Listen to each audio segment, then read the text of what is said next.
Air ಫೋರ್ಸ್ಗೆ ಬರ್ತಿದೆ ಭಯಂಕರ ಆಯುಧ. 1 ton ಬಾಂಬ್ಗಳಿಗೆ Bharat order. S ವೀಕ್ಷಕರೇ, ಭಾರತ ವಿಶ್ವಶಕ್ತಿಯಾಗಿ ಹೊರಹೊಮ್ಮಲು ರಕ್ಷಣಾ ಕ್ಷೇತ್ರದಲ್ಲಿ ಅತಿದೊಡ್ಡ ಹೆಜ್ಜೆಯನ್ನ ಇಟ್ಟಿದೆ. ಇಷ್ಟು ದಿನ ನಾವು ಆಕಾಶದಿಂದ ಶತ್ರುಗಳನ್ನ ಸದೆ ಬಡಿಯಲು ವಿದೇಶಿ ಆಯುಧಗಳ ಮೇಲೆ ಅವಲಂಬಿತರಾಗ್ತಾ ಇದ್ವು. ಆದರೆ ಈಗ ಕಾಲ ಬದಲಾಗಿದೆ. ಶತ್ರುಗಳ ಬೃಹತ್ ಸೇನಾ ನೆಲೆಗಳು, ಕಾಂಕ್ರೀಟ್ನ ಭದ್ರ ಕೋಟೆಗಳು, ಭೂಮಿಯ ಆಳದಲ್ಲಿ ಅಡಗಿರುವ ಬಂಕರ್ಗಳು ಇವೆಲ್ಲವನ್ನ ಕೂಡ ಒಂದೇ ಏಟಿಗೆ ಧೂಳಿಪಟ ಮಾಡುವ ದೈತ್ಯ ಸಂಹಾರಿ ಭಾರತದ ಬತ್ತಳಿಕೆ ಸೇರಲು ಈಗ ಸಜ್ಜಾಗಿದೆ. ಒಂದಲ್ಲ ಎರಡಲ್ಲ, ಬರೋಬ್ಬರಿ 1 ಟನ್ ತೂಕವಿರುವ ಮಹಾ ಬಾಂಬ್ಗಳನ್ನ ತಯಾರಿಸಲು ಭಾರತ ಸಜ್ಜಾಗಿದೆ. ಇದು ಬರೀ ಬಾಂಬ್ ಅಲ್ಲ, ಇದು ಭಾರತದ ಪರಾಕ್ರಮದ ಸಂಕೇತ. ಭಾರತೀಯ ವಾಯುಪಡೆಯನ್ನ ವಿಶ್ವದ ಅತ್ಯಂತ ಶಕ್ತಿಶಾಲಿ ಪಡೆಯನ್ನಾಗಿ ಮಾಡಲು ರಕ್ಷಣಾ ಸಚಿವಾಲಯ ಒಂದು ಮಾಸ್ಟರ್ ಪ್ಲಾನ್ ಅನ್ನ ಸಿದ್ಧಪಡಿಸಿಕೊಂಡಿದೆ. ಹಾಗಾದ್ರೆ ಏನಿದು ಮಿಷನ್ MK-84? ಏನಿದು 1000 kg ಬಾಂಬ್ ಪ್ರಾಜೆಕ್ಟ್? ರಕ್ಷಣಾ ಸಚಿವಾಲಯ ಮಾಡಿರೋ ಆ ಮಾಸ್ಟರ್ ಪ್ಲಾನ್ ಏನು? ಈ ಸ್ಫೋಟಕ ಶತ್ರುಗಳ ಎದೆಯಲ್ಲಿ ನಡುಕ ಹುಟ್ಟಿಸೋದು ಹೇಗೆ? ಕಂಪ್ಲೀಟ್ ಡೀಟೇಲ್ ಆಗಿ ನೋಡ್ಕೊಂಡು ಬರೋಣ ಬನ್ನಿ. ನಾನು ಶಿವಮೂರ್ತಿ ಸ್ವರ್ಪ. ಏನಿದು ಮಿಷನ್ MK-84? ಭಾರತದಲ್ಲೇ ತಯಾರಾಗ್ತಿದೆ ಬಾಂಬ್. ವೀಕ್ಷಕರೇ, ಈ ರಣರೋಚಕ ಕಥೆಯ ಕೇಂದ್ರ ಬಿಂದು MK-84. ಈ ಹೆಸರನ್ನ ಕೇಳಿದ್ರೆ ಯುದ್ಧ ಭೂಮಿಯಲ್ಲಿರುವ ಸೈನಿಕರಿಗೆ ಮೈ ಜೂಮ್ ಅನ್ನುತ್ತೆ. ಅಮೆರಿಕದ ವಾಯುಪಡೆ ವಿಯೆಟ್ನಾಂ ಯುದ್ಧದ ಕಾಲದಿಂದಲೂ ಕೂಡ ಬಳಸುತ್ತಿರುವಂತಹ ಈ ಆಯುಧವನ್ನ ರಕ್ಷಣಾ ತಜ್ಞರು ದಿ ಬೀಸ್ಟ್ ಅಥವಾ ರಾಕ್ಷಸ ಅಂತಾನೆ ಕರೀತಾರೆ. ಯಾಕೆ ಗೊತ್ತಾ? ಇದರ ತೂಕ ಬರೋಬ್ಬರಿ 1000 kg, ಅಂದ್ರೆ 10 ಕ್ವಿಂಟಲ್ ತೂಕದ ಈ ಬಾಂಬ್ ಆಕಾಶದಿಂದ ಕೆಳಕ್ಕೆ ಬಿದ್ದರೆ ಸಾಕು, ಅಲ್ಲಿ ಸಾವು ಖಚಿತ. ಇದರ ಮೇಲೆ ಈಗ ಭಾರತ ಕಣ್ಣು ಹಾಕಿದೆ. ಈ ಬಾಂಬ್ನ ವಿಶೇಷತೆ ಏನಂದ್ರೆ, ಇದರ ಒಟ್ಟು ತೂಕದ 45% ಭಾಗ ಕೇವಲ ಅತ್ಯಂತ ಶಕ್ತಿಶಾಲಿ ಸ್ಫೋಟಕಗಳಿಂದಲೇ ತುಂಬಿರುತ್ತೆ. ಅಂದ್ರೆ ಸುಮಾರು 420 ರಿಂದ 450 kgಯಷ್ಟು ಮದ್ದು ಗುಂಡುಗಳು ಇದರ ಹೊಟ್ಟೆಯೊಳಗೆ ಇರುತ್ತೆ. ಇದು ಕೇವಲ ಒಂದು ಬಾಂಬ್ ಅಲ್ಲ, ಇದು ಪ್ರಳಯದ ಕಿಡಿ. ಈವರೆಗೆ ಭಾರತ ಇಂತಹ ದೈತ್ಯ ಬಾಂಬುಗಳಿಗಾಗಿ ವಿದೇಶಗಳ ಮುಂದೆ ಕೈ ಚಾಸ್ತಾ ಇತ್ತು. ಆದರೆ ಈಗ ಪ್ರಧಾನಿ ಮೋದಿಯವರ ಆತ್ಮನಿರ್ಭರ ಭಾರತ ಯೋಜನೆಯಡಿ ಈ ರಾಕ್ಷಸ ಬಾಂಬ್ ಅನ್ನ ಭಾರತದಲ್ಲೇ ತಯಾರಿಸಲು ರಕ್ಷಣಾ ಸಚಿವಾಲಯ ಗ್ರೀನ್ ಸಿಗ್ನಲ್ ಅನ್ನ ಕೊಟ್ಟಿದೆ. ಇದು ಭಾರತದ ರಕ್ಷಣಾ ಇತಿಹಾಸದಲ್ಲೇ ಒಂದು ಕ್ರಾಂತಿಕಾರಿ ನಿರ್ಧಾರ. 3 ರೀತಿಯಲ್ಲಿ ಸ್ಫೋಟಗೊಳ್ಳುತ್ತೆ ಬಾಂಬ್. ಈ MK-84 ಮಾದರಿಯ ಬಾಂಬ್ ನೆಲಕ್ಕೆ ಬಿದ್ದಾಗ ಯಾವ ರೀತಿಯ ವಿನಾಶವನ್ನ ಸೃಷ್ಟಿಸುತ್ತೆ ಅಂತ ಕೇಳಿದ್ರೆ ನಿಮ್ಮ ಮೈ ಜುಮ್ ಅನ್ನುತ್ತೆ. ಇದು ಮುಖ್ಯವಾಗಿ 3 ಹಂತಗಳಲ್ಲಿ ಶತ್ರುವನ್ನ ನಾಶ ಮಾಡುತ್ತೆ.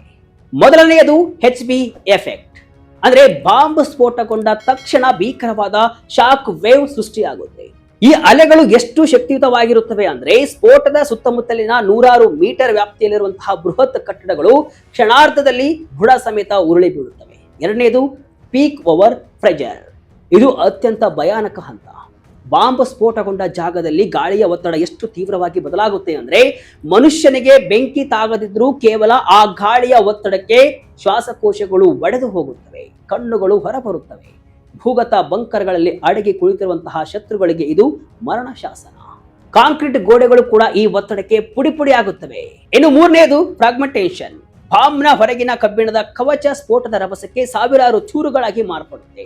ಈ ಚೂರುಗಳು ಗುಂಡುಗಳಿಗಿಂತ ವೇಗವಾಗಿ ಎಲ್ಲಾ ದಿಕ್ಕುಗಳಿಗೂ ನುಗ್ಗುತ್ತವೆ. ಇದು ಕೇವಲ ಸಾವು ಮಾತ್ರವಲ್ಲ, ಶತ್ರು ಪಡೆಯನ್ನ ಸಂಪೂರ್ಣವಾಗಿ ನಿಷ್ಕ್ರಿಯಗೊಳಿಸುವಂತಹ ತಂತ್ರ.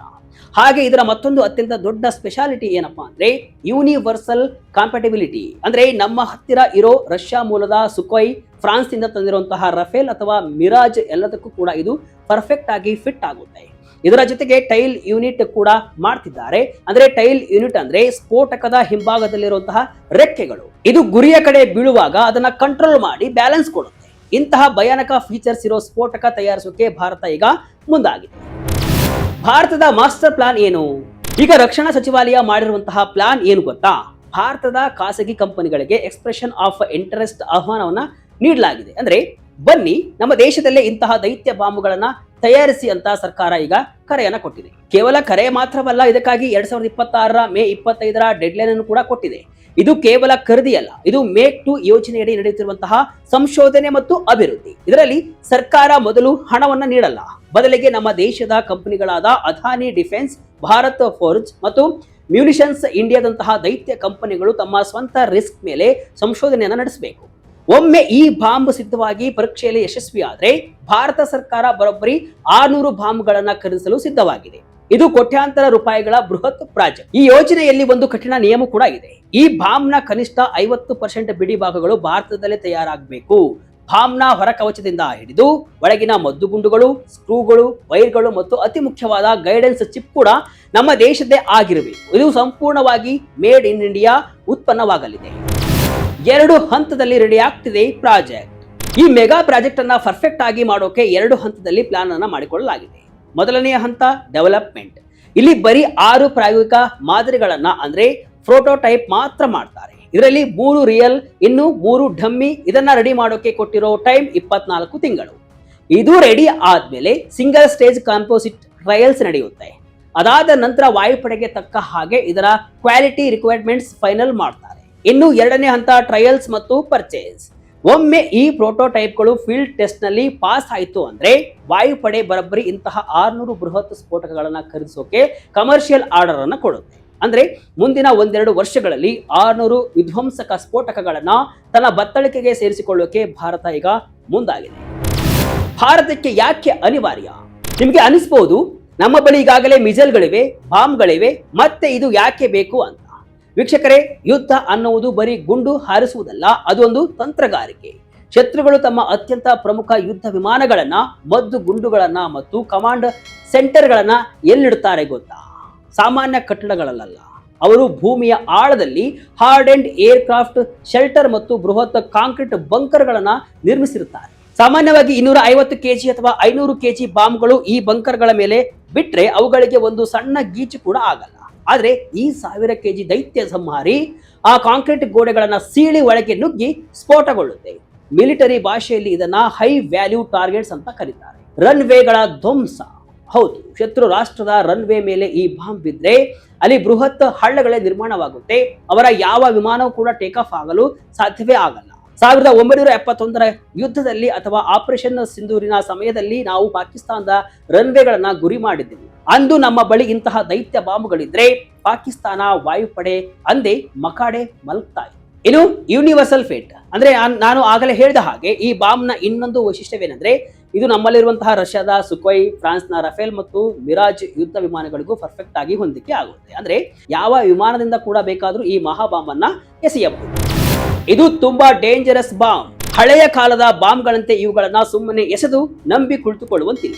ಈ ಬಾಂಬ್ಗಳಿಗೆ DRDO ಸಹಾಯದಿಂದ GPS ಮತ್ತು ಲೇಸರ್ ಗೈಡೆನ್ಸ್ ಅಳವಡಿಸಲಾಗುತ್ತೆ. ಅಂದ್ರೆ ಮಳೆ ಇರಲಿ, ಮೋಡವಿರಲಿ ಅಥವಾ ಕತ್ತಲಿರಲಿ, ಈ ಬಾಂಬ್ ತನ್ನ ದಾರಿಯನ್ನ ತಾನೇ ಹುಡುಕಿಕೊಂಡು ಹೋಗಿ ಶತ್ರುಗಳ ತಲೆ ಮೇಲೆ ಬೀಳುತ್ತೆ. ನಮ್ಮ ಬಳಿ ಈಗಾಗಲೇ 100 ಕಿಲೋಮೀಟರ್ ದೂರದ ಗುರಿಯನ್ನ ನಿಖರವಾಗಿ ಹೊಡೆಯುವಂತಹ ಗೌರವ್ ಗ್ಲೈಡ್ ಬಾಂಬ್ ತಂತ್ರಜ್ಞಾನವಿದೆ. ಅದೇ ತಂತ್ರಜ್ಞಾನವನ್ನ ಈ 1000 ಕೆಜಿ ಬಾಂಬ್ಗಳಿಗೂ ಕೂಡ ಬಳಸಲಾಗುತ್ತೆ. ಆದ್ರೆ ಇಲ್ಲೊಂದು ಇಂಟ್ರೆಸ್ಟಿಂಗ್ ಮತ್ತು ಹೆಮ್ಮೆಯ ವಿಚಾರ ಏನಂದ್ರೆ ಈ ಸ್ಫೋಟಕದ ಮಜಲ್ ಆಗಿರಲಿ, ಅಂದ್ರೆ ಒಳಗಿರೋ ಸ್ಫೋಟಕ ಆಗಿರಲಿ ಅಥವಾ ಇದರ ಬ್ರೈನ್ ಆಗಿರೋ ಈ ಸ್ಮಾರ್ಟ್ ಟೆಕ್ನಾಲಜಿ ಆಗಿರಲಿ, ಪ್ರತಿಯೊಂದು ಕೂಡ ಮೇಕ್ ಇನ್ ಇಂಡಿಯಾ ಅಡಿಯಲ್ಲೇ ತಯಾರಾಗಬೇಕು. ಯಾಕೆ ಇದು ಇಷ್ಟೊಂದು ಇಂಪಾರ್ಟೆಂಟ್ ಅಂತ ಅಂದ್ರೆ ಇದುವರೆಗೂ ಇಂತಹ ಹೆವಿ ಸ್ಫೋಟಕಗಳಿಗಾಗಿ ಭಾರತ ಕಂಪ್ಲೀಟ್ ಆಗಿ ವಿದೇಶಿ ಕಂಪನಿಗಳ ಮೇಲೆ ಡಿಪೆಂಡ್ ಆಗಿದೆ. ಆದ್ರೆ ಬದಲಾಗ್ತಿರೋ ಈ ಜಾಗತಿಕ ರಾಜಕಾರಣದಲ್ಲಿ ಇಂತಹ ಪ್ರಮುಖ ಆಯುಧಗಳಿಗೂ ಹೊರಗಿನವರ ಮೇಲೆ ಡಿಪೆಂಡ್ ಆಗೋದು ಸರಿಯಲ್ಲ. ಹೀಗಾಗಿ ಈ ಸಮಸ್ಯೆಗೆ ಶಾಶ್ವತವಾಗಿ ಬ್ರೇಕ್ ಹಾಕೋಕೆ ಈಗ ಈ ಮೆಗಾ ಪ್ರಾಜೆಕ್ಟ್ ನಲ್ಲಿ ಕನಿಷ್ಠ 50% ವಸ್ತುಗಳು ಇಂಡಿಯನ್ ಆಗಿರ್ಲೇಬೇಕು, ಅಂದ್ರೆ ಲೋಕಲ್ ಆಗಿರ್ಲೇಬೇಕು ಅನ್ನೋ ಸ್ಟ್ರಿಕ್ಟ್ ರೂಲ್ಸ್ ಅನ್ನ ತರಲಾಗಿದೆ. ಒಟ್ನಲ್ಲಿ ಭಾರತದ ಈ ಹೆಜ್ಜೆ ಕೇವಲ ರಕ್ಷಣಾ ಸನ್ನದ್ಧತೆಯಲ್ಲ, ಇದು ದೇಶದ ಸ್ವಾಭಿಮಾನದ ಪ್ರಶ್ನೆ. ಯುದ್ಧದ ಸಮಯದಲ್ಲಿ ವಿದೇಶಿ ರಾಷ್ಟ್ರಗಳು ನಮಗೆ ಆಯುಧ ನೀಡಲು ನಿರಾಕರಿಸಬಹುದು ಅಥವಾ ಸಪ್ಲೈ ಚೈನ್ ಕಟ್ ಆಗಬಹುದು. ಆದ್ರೆ ನಮ್ಮ ದೇಶದ ಫ್ಯಾಕ್ಟರಿಗಳಲ್ಲೇ ಈ ಬಾಂಬ್ ತಯಾರಾದ್ರೆ ನಮಗೆ ಯಾರ ಹಂಗು ಕೂಡ ಇರಲ್ಲ. ಅಗತ್ಯ ಬಿದ್ದರೆ ನಮ್ಮ ಕಾರ್ಖಾನೆಗಳಲ್ಲೇ ದಿನದ 24 ಗಂಟೆ ಕೂಡ ಈ ಬಾಂಬ್ಗಳನ್ನ ತಯಾರಿಸಿ ಶತ್ರುಗಳ ಬುಡಕ್ಕೆ ನೀರು ಬಿಡಬಹುದು. ಭಾರತ ಈಗ ಬದಲಾಗಿದೆ. ಶತ್ರುಗಳ ಪಾತಾಳ ಲೋಕದ ಅಡಗುತಾಣಗಳಿಗೂ ನುಗ್ಗಿ ಹೊಡೆಯುವ ಸಾಮರ್ಥ್ಯವನ್ನ ಪಡಿತಾ ಇದ್ದೇವೆ. ಭಾರತದ ಈ ಮೆಗಾ ಪ್ರಾಜೆಕ್ಟ್ ಬಗ್ಗೆ ನಿಮ್ಮ ಅಭಿಪ್ರಾಯಗಳೇನು? ಕಮೆಂಟ್ ಮೂಲಕ ತಿಳಿಸಿ. ಇದಿಷ್ಟು ಇವತ್ತಿನ ವಿಶೇಷ. ಇದೇ ರೀತಿ ಹಲವು ವಿಶ್ಲೇಷಣೆ ಮಾಹಿತಿ ಅಷ್ಟೇ ಅಲ್ಲ, ಮನರಂಜನೆಯ ವಿಡಿಯೋಗಳಿಗಾಗಿ ವಿಜಯ ಕರ್ನಾಟಕ ವೆಬ್ಸೈಟ್, ಫೇಸ್ಬುಕ್ ಹಾಗೂ ಯೂಟ್ಯೂಬ್ ಪೇಜ್ ಅನ್ನು ಫಾಲೋ ಮಾಡಿ. ಧನ್ಯವಾದಗಳು.